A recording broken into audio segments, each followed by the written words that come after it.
Imagine waking up tomorrow and your entire world feels different. Gas prices have doubled overnight. Flights are grounded. Stock markets are crashing in real time.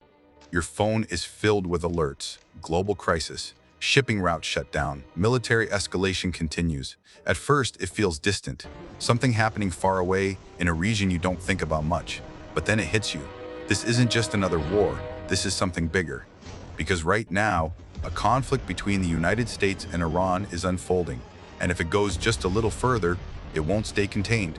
It could break the system the modern world depends on. To understand how dangerous this situation is, you have to understand how it started. The tension between the United States and Iran didn't begin in 2026. It has been building for decades. Political pressure, economic sanctions, proxy conflicts across the Middle East. For years, both sides stayed just below the threshold of full-scale war. But that balance was fragile. And in early 2026, it finally broke. Airstrikes were launched, military targets were hit, and retaliation came quickly. But what makes this conflict different isn't just the weapons being used, it's where it's happening. Because at the center of this crisis is one of the most important locations on Earth. A narrow waterway that most people have never heard of, but one that controls the flow of global energy. And when that waterway is threatened, the entire world feels it. For decades, the relationship between the United States and Iran has been defined by tension. After the Iranian Revolution in 1979, the two countries moved from uneasy allies to direct adversaries. Sanctions were imposed, diplomatic ties were cut, and over time, the conflict spread beyond borders. Instead of direct war, both sides engaged in what experts call proxy warfare. Iran supported groups across the Middle East. The U.S. backed opposing forces. Conflicts in Iraq, Syria, and Yemen became indirect battlegrounds. But despite all of this, neither side wanted a full-scale war. The risks were too high, so the conflict stayed controlled, until it didn't. In 2026, the situation escalated rapidly. A series of military actions pushed both sides closer to open conflict than ever before. Airstrikes targeted strategic locations, military bases were hit, casualties mounted, and then came the response that changed everything. Iran didn't just retaliate with force, it made a strategic move that shifted the entire conflict. Instead of focusing only on military targets, it targeted the global system itself. And that system depends on one thing above all else: energy. At the center of this crisis lies the Strait of Hormuz. It's a narrow passage connecting the Persian Gulf to the open ocean, and every single day, a massive portion of the world's oil supply passes through it. We're talking about nearly 20% of global oil consumption. Think about that. 1 out of every 5 barrels of oil moves through this single point. Now imagine what happens if that flow stops. Gas prices spike, supply chains break, industries slow down, and entire economies begin to feel the pressure. That's exactly why this location is so important, and exactly why Iran chose it. When Iran moved to restrict access to the strait, the impact was immediate. Shipping companies pulled back, insurance costs for tankers skyrocketed, and within days, traffic through the region dropped dramatically. Some ships turned around before entering. Others waited offshore, unwilling to risk passing through.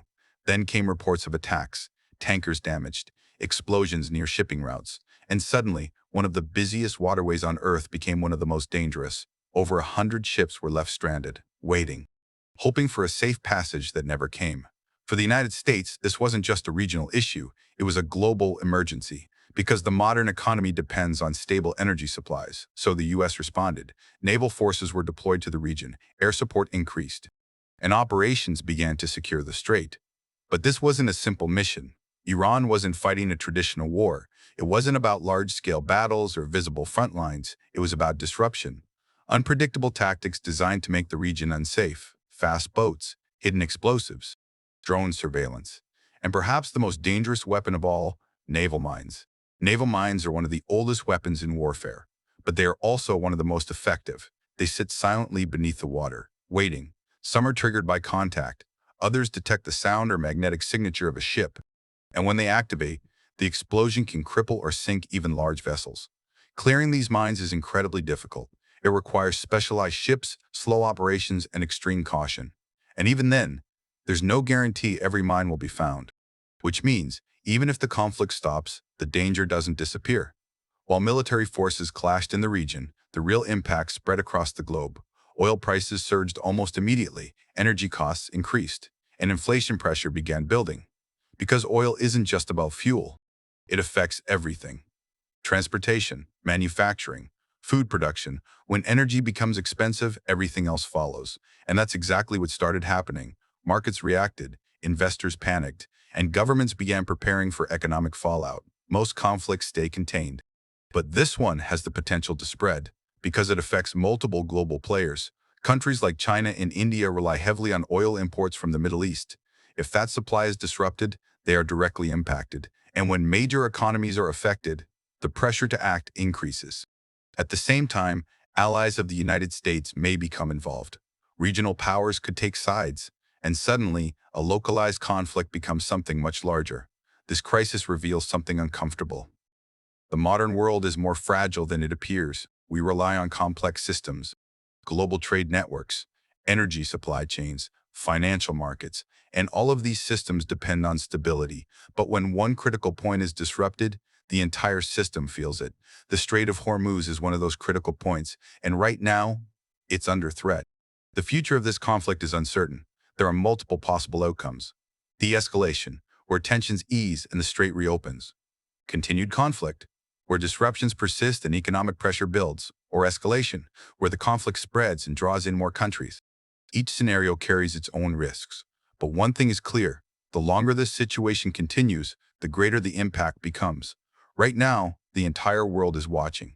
Governments, markets, industries, everyone understands what's at stake, because this isn't just about geopolitics. It's about the stability of the global system.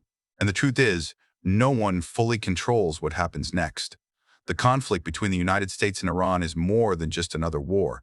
It's a test of how resilient the modern world really is. Because in today's interconnected system, a single disruption can have global consequences. A narrow waterway can impact billions of lives, and a regional conflict can become a global crisis. The question isn't just who wins, it's whether the system can withstand the pressure. Because if it can't, the consequences won't be limited to one region. They will be felt everywhere. If you want to understand the hidden forces shaping our world, make sure to subscribe, because the biggest threats aren't always obvious. Sometimes, they're hidden in plain sight. And by the time people realize what's happening, it's already too late.